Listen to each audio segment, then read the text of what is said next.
Mafalda Milhões é uma escritora portuguesa, ilustradora também, mas ela vai além desses trabalhos.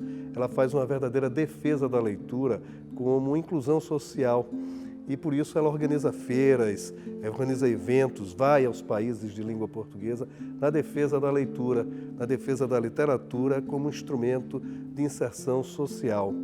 E isso a faz uma pessoa especial.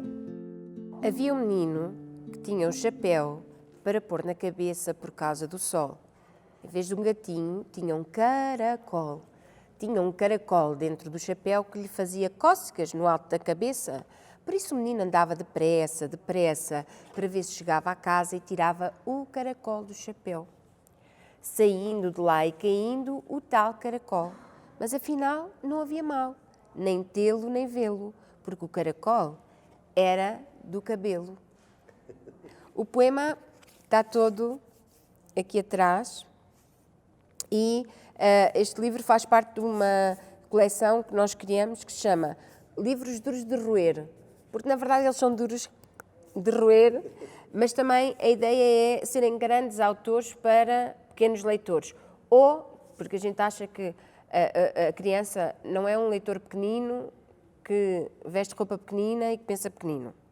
Então nós achamos que eles são sempre grandes. Se a gente pensar neles assim, talvez eles cheguem a ser adultos pequeninos, com ideias pequeninas que pensam pequenina. Eu acho que esse é o grande problema, não é? Tem uma frase do Pessoa que eu gosto muito que diz: nenhum livro para crianças deve ser escrito para crianças. O que leva, não é, esta maneira de estar com que eu tanto me identifico. Mafalda, eu queria começar essa conversa falando sobre uma biblioteca é uma casa onde cabe toda a gente, né? É um título instigante, curioso, né? Quer dizer, fazer da biblioteca algo além do aprender, um espaço do prazer também. É mais ou menos isso que você faz nesse livro, né? É essa o que você defende. E também é um espaço de encontro, é um sítio de acolhimento, é um sítio onde toda a gente tem lugar. Então, nesse livro, no fundo, é um livro que tem uma história que não tem história. A história está toda na capa, mas não é uma mensagem, é uma consequência de um pensamento. É como se a gente tivesse chegado a uma conclusão, não é? A capa é uma conclusão. Uma biblioteca é uma casa onde cabe toda a gente. Então, cabe o pai, cabe a Genoveva, cabe o leitor que se perdeu, cabe os meninos que gostam da bola, não é? O pé de salsa, o Amadeu, cabe a ama que dá colinho, cabe o agricultor, cabe o pescador, a peixeira, a tainha, o contador de histórias, cabe 1, 2, 3 porquinhos, a mãe Teresa e os filhinhos. Então não é preciso, com esta brincadeira, não é preciso ir ao direto. Eu posso dizer que não é preciso preparar-nos para ir à biblioteca, não temos que nos perfumar, vestir, arranjar. Cabem 1, 2, 3 porquinhos. Ok. Cabem os cabritos, não é? Aquela ideia de um cabrito na biblioteca devia ser uma coisa que não para quieta, não é? Sim, qualquer criança inquieta, qualquer adulto curioso se transforma num cabritinho, em algo. E cabem 7. Faz alusão aos 7 cabritos, mas a ideia é um bocado quando eles se apresentam meios desarrumados, todos. E depois o facto de ser uma ilustração feita aproveitando materiais pouco nobres, como o cartão, as colagens, é uma mostra quase de universalidade. Em Caxias do Sul, um jornal que eu penso que se chama O Pioneiro, estou a dizer bem, não sei, Sim. Dizia que o livro trazia a democratização da biblioteca. Eu nunca tinha pensado nessa ideia. Mas é engraçado como, através de uma leitura naif e simples, uma representação dita para a infância, nós podemos democratizar palavras. E talvez a palavra biblioteca tenha essa raiz democrática, livre. E ela tornou-se uma palavra meio que sisuda demais, né? Quer dizer, uma coisa muito... A biblioteca é uma coisa meio que sagrada. Aqui a gente via muito aqui no Brasil durante um certo período As bibliotecas têm prateleiras com chaves para que as pessoas não se aproximassem dos livros, né? Quer dizer, a sua proposta, a partir desse livro, é exatamente essa abertura, abrir as grades das bibliotecas e torná-las acessíveis, né? É olhar para a biblioteca como um espaço de convivência. Interessa muito olhar a biblioteca ou qualquer outro espaço de cultura ou de conhecimento, talvez como um lugar para o leitor, não só para os livros. Não fazer a biblioteca ou pensar a biblioteca com um exagero do tratamento do livro, essa coisa sacralizada e arrumada, etiquetada. A cada altura também se etiquetou o leitor, também se punha rótulo, também tinha a etiqueta, de acordo com as leituras que fazia. Eu lembro-me, por exemplo, de ser pequena ou ser mais nova, porque eu pequena vou ser toda a vida, porque não cresci muito, sou de uma estatura baixinha, mas lembro-me de haver certas proibições, ainda que os livros estivessem sem chave, mas o adulto dizia, estes livros não são para ti, estes são de direito, estes são de ciências sociais, estes são... E aqui estão os infantis, aqui baixinhos, aqui está. Como se houvesse categorias de níveis de conhecimento que a criança não pode atingir ou não pode... Então, eu penso que no mundo de hoje, ou talvez sempre, a gente tenha que reinventar os modelos de educação e de aproximação ao conhecimento. E eu acho que, mais do que o lugar dos livros, a biblioteca deve ser o lugar dos leitores, deve ser um lugar de pessoas. E interessa-me explorar essa situação de trabalhar o acolhimento. Então, não é só para as pessoas que vão, também é das pessoas que estão. Então, uma pessoa tem que saber que na biblioteca cabem cabritos e tem que se especializar em receber cabritos que vão à biblioteca. E nesse aspecto, a leitura e a própria escrita, ela se torna um espaço também de convivência das pessoas, né? Quer dizer, como é que se dá isso também, essa convivência a partir da troca de experiências de leitores, de escritas? Eu não sei se é por gostar muito do que faço, se é por... Em Joinville, agora na feira que me acolheu, e agradeço, aproveito para também dizer que vim com a ajuda do Instituto Camões e da Embaixada de Portugal no Brasil. Sem este convite eu não estaria aqui hoje. Acabou por se falar um bocadinho deste encontro. E o que eu dizia era que a mim interessa-me muito a literatura enquanto espaço de encontro, mas eu não posso dizer que eu ponho a literatura separada das demais artes, ou da pintura, ou da escultura, ou da dança, ou da música. Eu acho que é um meio de encontro. Então, quando um criador apresenta a obra, ele não faz aquilo para tornar o mundo pior. O que a mim me resulta estranho é que não haja na comunidade social a possibilidade ou a característica com que todos os seres humanos nascem da evolução do maravilhamento. E eu acho que a literatura dá-nos essa possibilidade. Então eu acho que eu gosto de todas as profissões do livro porque acabei por entrar nelas por necessidade, porque eu não percebia como é que as pessoas não liam. Eu admiro imensos escritores, mas eu tenho que dizer que eu também admiro imensos padeiros, admiro imensos pescadores, os agricultores. Todas estas profissões são belas e têm um propósito e são altamente necessárias para que a gente se alimente. Não estou a falar de uma metáfora, estou a falar mesmo de manter-nos vivos, como seríamos seres vivos saudáveis sem literatura, ou sem arte, ou sem pão, ou sem culinária, ou sem... Eu acho que há um problema de achar que a cultura é acessória e não é necessária. Então é importante que as bibliotecas e os centros de cultura, os ministérios, todas estas pessoas que estão envolvidas, rapidamente se recomponham e restabeleçam a ordem e façam entender as pessoas de que isto é necessário. sem arte, sem cor, sem vida. Talvez a maior criadora do mundo seja a natureza. E nós olhamos e sem a natureza das coisas, sem o ato de criação, nós não estaríamos vivos, seria impossível. Portanto, não há um corte na cultura porque a cultura reinventa-se. Há um corte no acesso à cultura, na chegada direta e na representação, nos modelos de representação que a cultura apresenta. E isso é um corte na liberdade. É um crime, de acesso. Né? É criminoso. É criminoso. O seu trabalho você tem um trabalho de ativista mesmo, na defesa da cultura e, sobretudo, da literatura, né? Como é que está esse seu trabalho também? Você está, de certa forma, difundindo isso para todo mundo de língua portuguesa, né? Pelo menos, né? Como é que está esse seu trabalho? É muito engraçado como isto acontece. Eu acho que isto acaba por ser...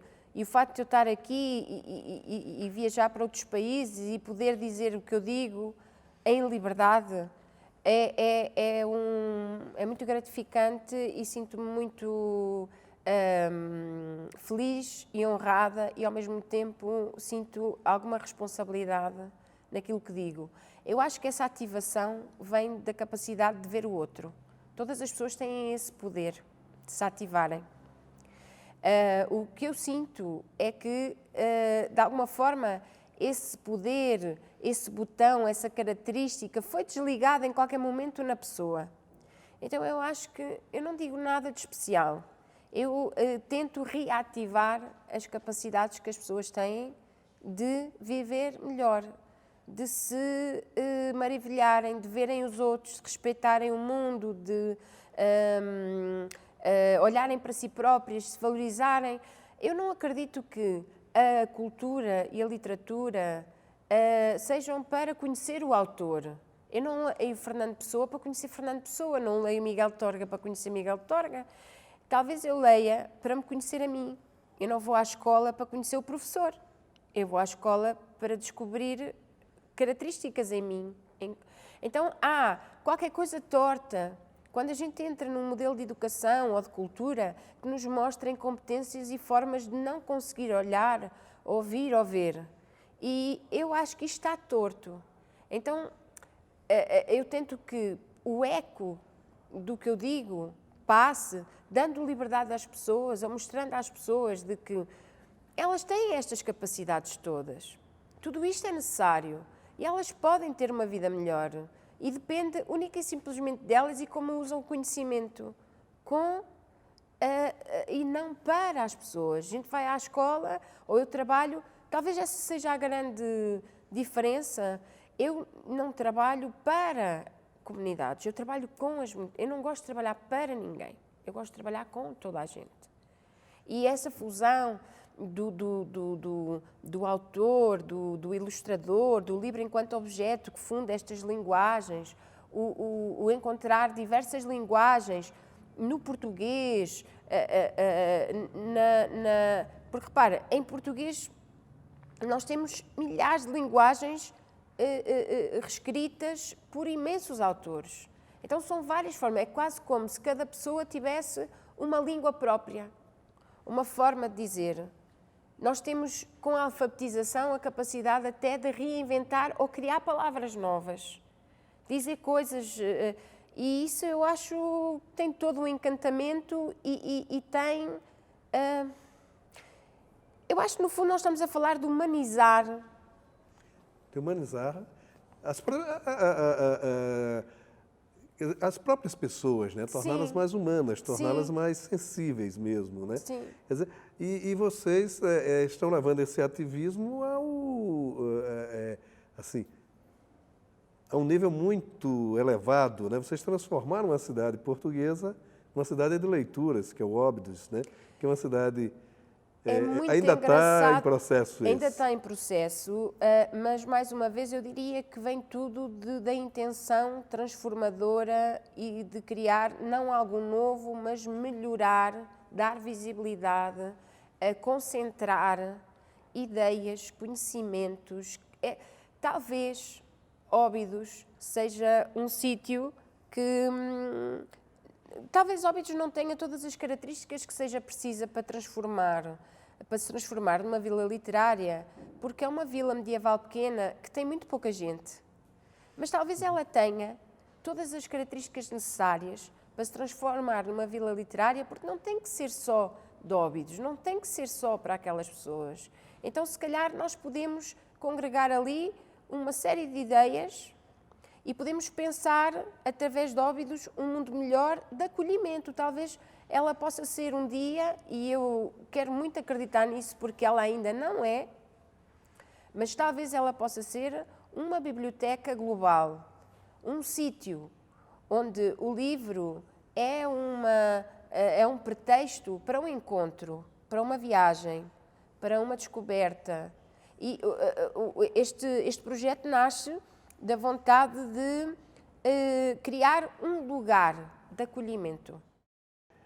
A Pele da Terra é o romance do João Manzelo Carrascosa, encerra a trilogia do Adeus, que são 3 livros onde uma família se relaciona a partir da escrita. O primeiro livro é o pai que escreve para uma filha, no segundo livro a filha escreve para o pai, e nesse último é o filho falando de uma relação, de um caminho.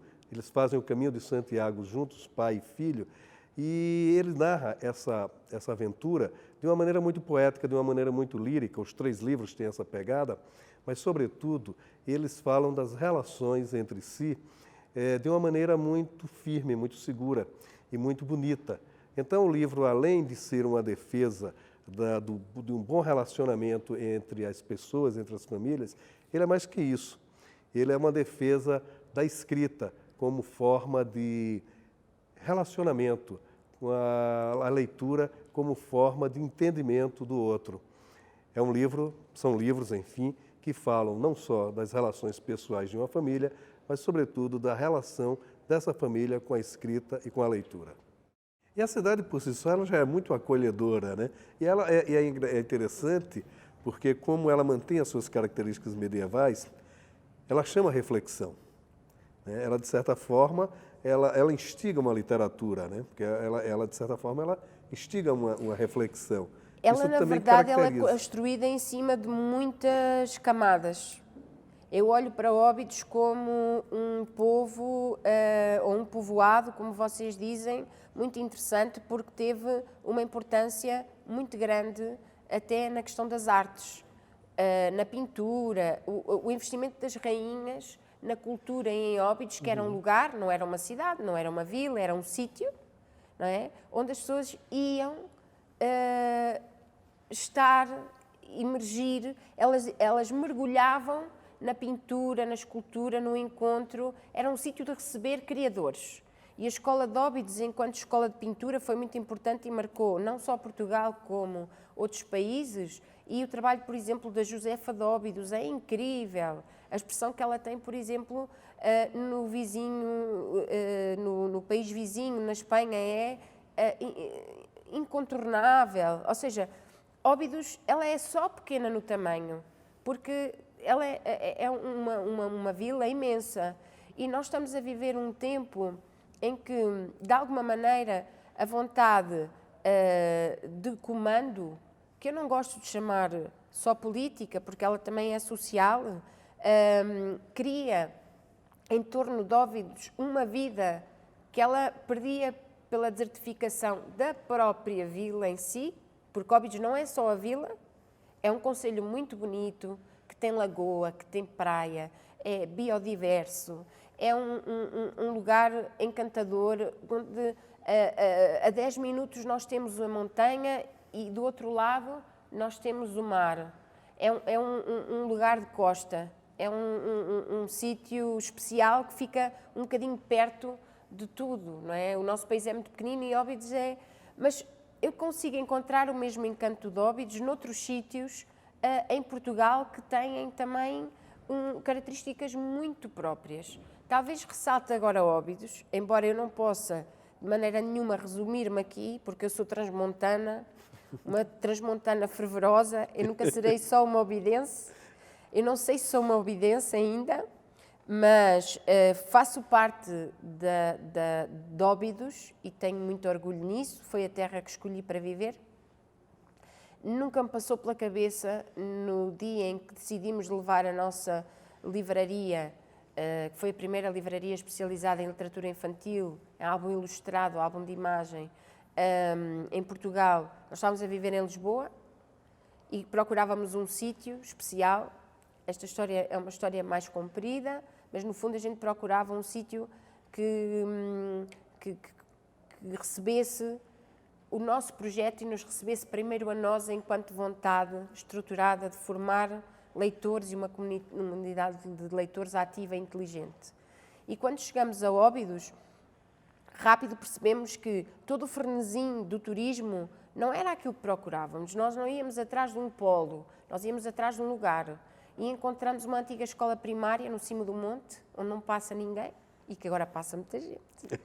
E lá mantemos a traça do edifício, tentamos respeitar a memória do que ali se fez todos os dias, e a nossa ideia é continuar esse espaço de educação, é devolver àquele edifício o seu objetivo principal. E, de alguma forma, a minha vontade e a persistência torga, com que eu me identifico muito, essa resistência transmontana, faz com que eu também queira para Óbidos essas resistências que nós temos em Trás-os-Montes por não termos tudo de fácil acesso. O Torga tem um texto fantástico sobre o Miguel Torga, sobre Sagres. Ele falando sobre Sagres, que já que Portugal não tinha Leonardos, nem os grandes inventores da época, mas tinha um mundo a conquistar, então Portugal deu ousadia ao mundo, deu ao mundo a sua ousadia de conquistar. É mais ou menos o que vocês estão fazendo por lá, né? Vocês estão fazendo uma nova Sagres. Está a ser muito generoso. Eu fico muito contente com essa comparação, mas eu acho que nós somos bem mais pequenos e eu gosto de apequenar o projeto no sentido de não reclamar para nós e para a minha equipa de trabalho e para mim mesma uma grande coisa. Eu acho que tudo se passa com pequeninos movimentos. E estes pequeninos movimentos que têm que ter muita qualidade, estes pequeninos momentos de leitura, o pequenino encontro com o autor, não fazer grandes coisas, promover esta coisa de quase ouvir a batida cardíaca do escritor, ver bem como o ilustrador ilustra. A nossa casa quase pode ser uma casa também, a livraria, onde passa e onde cabe toda a gente. E onde nós estamos abertos e sempre disponíveis para apresentar a literatura em várias dimensões.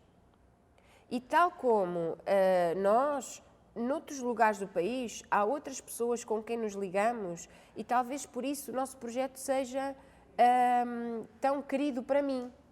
Porque ele é um encontro, mas em Beja está a Cristina Taclin, nas correntes escritas na Póvoa está a Manela Ribeiro, está a Ana Sofia Marçal, está a Sónia Gameiro. E então os projetos culturais assumem corações vivos e são pessoas que em cada espaço se ativam e são a força motriz da cultura portuguesa para o livro e para a leitura, e nós fazemos parte, orgulhosamente, dessa família. É uma capilaridade e acaba essa toda a repercussão que ele está tendo, né? Sim. Quer dizer, está tendo uma receptividade muito grande. Por exemplo, o Fólio, que falávamos antes, e que tenho muito prazer de o trazer aqui hoje, é um festival jovem. É um festival muito jovem. Vai fazer 5 anos agora, e ele está em processo de crescimento e, de alguma forma, traz algumas inovações, trazendo a festa, o encontro, a desmaterialização e a desmentalização da literatura, quase que como se ela também fosse física, não fosse só cerebral, fazendo a aproximação de músicos que cantam autores, fazendo uma misturada de pessoas que têm uma grande importância literária com outras que começam a emergir. Ou seja, no fundo, a proposta que se pensou em Óbidos para o Fólio era uma folia que juntava várias artes e várias expressões onde a literatura se manifestava. Mas nós também temos muito que aprender com outros festivais, como é as Correntes de Escrita, que já têm 20 anos. Então eu não posso chegar e dizer, vão a Portugal, ao Fólio, que é o melhor festival do mundo. Não, eu queria convidar todos para ir ao festival, ao Fólio, que é um festival muito especial e posso garantir que vão ter grandes experiências e que serão muito bem recebidos e estamos todos de braços abertos para entrarem em Portugal por Óbidos, entrarem, saírem, passarem por lá. Mas não deixem também de visitar um país que é muito rico e que se estende noutras culturas, noutros festivais, e eu acho que o Óbidos é um bocadinho esse, é a congregação destas vontades e o encontro também de outros programadores que fazem outros festivais e que pensam um bocadinho a literatura, a cultura portuguesa. Mafalda, foi um prazer conversar com você. Muito obrigado pela sua presença aqui no Leituras. Foi um prazer. Eu é que agradeço e espero que o Leituras também possa fazer viagem e um dia, quem sabe, que a gente vos possa receber em nossa casa em Óbidos. Será um prazer. Obrigada.